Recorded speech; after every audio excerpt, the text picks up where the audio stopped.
श्री राम थे, ना ब्रह्मा थे, ना शिव थे। जब कोई नहीं था तो सवाल पैदा होता है कि मनु पूजते किसको थे। मद्दी साहब, आप मेरे पिता तुल्य हैं। मैं आपको दावत देता हूँ शास्त्रार्थ के लिए।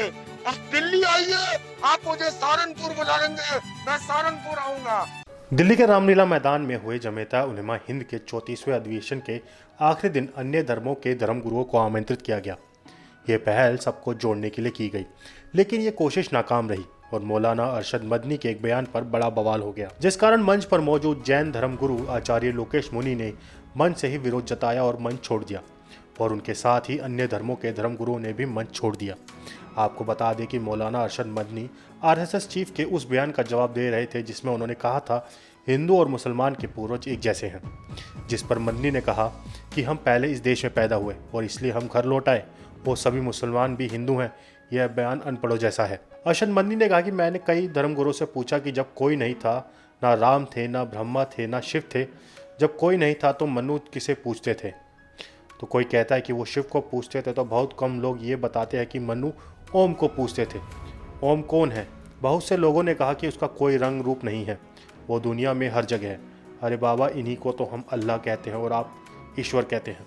मौलाना मदनी के इस बयान के बाद जैन मुनि लोकेश ने विरोध किया। उन्होंने कहा कि यह अधिवेशन लोगों को जोड़ने के लिए हो रहा है, ऐसे में इस तरह का बयान कहाँ तक जायज़ है।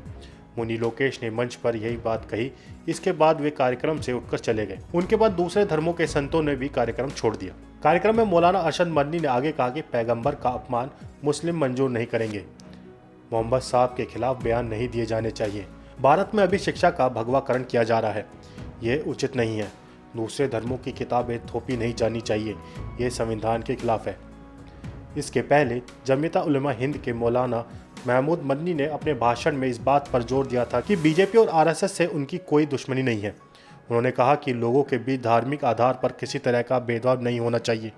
मदनी ने कहा कि हमारे बीच वैचारिक भेदभाव है। उन्होंने कहा कि आरएसएस के संस्थापक की किताब बंच ऑफ थॉट्स को लेकर कई दिक्कतें हैं, लेकिन आरएसएस के मौजूदा चीफ मोहन भागवत के ताज़ा बयान को भी नज़रअंदाज नहीं किया जाना चाहिए। आप इस खबर के बारे में क्या सोचते हैं, हमें कमेंट सेक्शन में बताएं। साथ ही ब्रह्मास्त्र न्यूज़ को सब्सक्राइब और शेयर भी ज़रूर करें।